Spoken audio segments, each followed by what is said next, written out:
नमस्कार. मितालीज किचनमध्ये आपल्या सगळ्यांचं खूप मनापासून स्वागत. आज डब्याची भाजी या सिरीज मधली चौथी भाजी करूया. आज सुरणाची भाजी करायची आहे. आमच्या घरात या सुरणाच्या भाजीची एक गंमत आहे बरं का. मुलं शाळेत असताना त्यांना डब्यात मी एक दिवस सुरणाची भाजी दिली आणि मुलांनी विचारलं, आई आज कुठली भाजी दिली आहेस? मी म्हटलं बटाट्याची दिली आहे. आणि संध्याकाळी आल्यावर मुलांनी सांगितलं, आई आज बटाट्याची भाजी खूप छान झाली होती. आणि मग मी त्यांना सांगितलं की आज बटाट्याची नाही, तुम्हाला सुरणाची भाजी दिली होती. आणि तेव्हापासनं सुरणाची भाजी ही मुलांची आवडती भाजी झाली. आणि मग अगदी 8-15 दिवसांनी सुरणाची भाजी डब्यात पाहिजेच असा अलिखित नियम झाला. त्यामुळे तुम्ही मुलांना डब्यात ही भाजी देऊन बघा. हे अर्धा किलो सुरण आहे. याची साल खूप जाड असते. हा कंद आहे आणि जमिनीखाली येत असल्यामुळे याला माती खूप असते.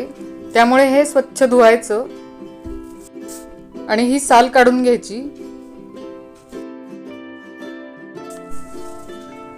त्यानंतर आपण बटाट्याच्या भाजीला पातळ असे काप करतो ना, तसेच याचे पातळ काप करून घ्यायचे.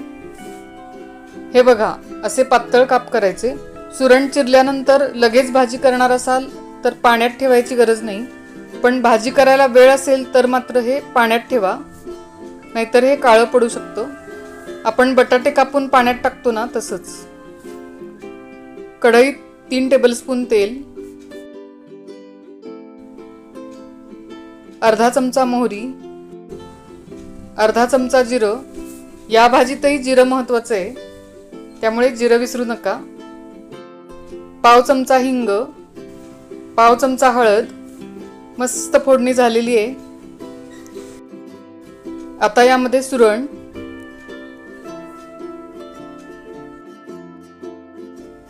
भाजी व्यवस्थित परतून घ्यायची. सुरण ही थंड भाजी आहे, त्यामुळे ज्यांना उष्णतेचा किंवा पाईल्सचा त्रास असेल त्यांच्यासाठी ही भाजी खाणं खूप फायदेशीर आहे. बरेच जण सुरण खात नाहीत, कारण सुरण खाजरं असतं, खाल्लं की घशाला खाजतं असं म्हणतात. पण खरं सांगू का, मी गेली 30 वर्ष ही भाजी करतेय, पण सुरण खाजरंय असं कधीही झालेलं नाहीये. काय होतं, सुरण जर व्यवस्थित शिजलं नाही ना तर घशाला खाजरं वाटू शकतं. त्यामुळे सुरणाची भाजी नेहमी व्यवस्थित शिजवायची, म्हणजे असं काही होत नाही. आता याला एक वाफ येऊ द्यायची.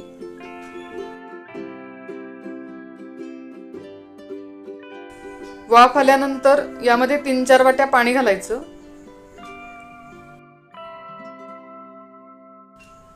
अजून थोडं पाणी घालते. ही भाजी शिजायला लो टू मीडियम गॅसवर एक 15 ते 20 मिनिटं लागतात. त्यामुळे पाणी थोडं जास्त घालावं लागतं.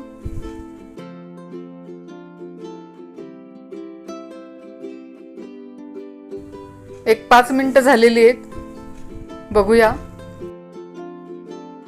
भाजी थोडी शिजली आहे. आता बाकीचं साहित्य घालूया. तिखट 1.5 चमचा, मीठ, त्यानंतर गूळ घालायचं आहे. आज माझ्याकडे ही गूळ पावडर आहे, त्यामुळे मी गूळ पावडर घालणार आहे.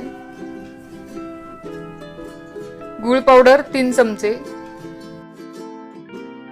तुमच्याकडे गूळ किंवा गूळ पावडर जे असेल ते वापरू शकता. तिखट आणि गूळ तुमच्या आवडीप्रमाणे कमी जास्त करू शकता. थोडी कोथिंबीर,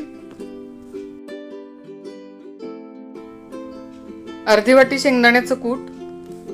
आता एक 10 मिनिटं लो फ्लेमवर शिजू द्यायची.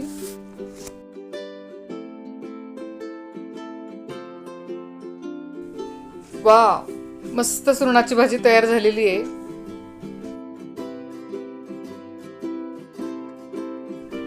हे बघा, व्यवस्थित शिजलेली आहे. ही भाजी चवीला खूप छान लागते, ट्राय करून बघा. आत्ता ही भाजी थोडी पातळ वाटत असली तरी गार झाली की अजून घट्ट होते, त्यामुळे या स्टेजलाच गॅस बंद करायचा. सुरणाची मस्त टेस्टी भाजी तयार आहे. पुन्हा भेटूया अशाच टेस्टी रेसिपींसह. तोपर्यंत नमस्कार.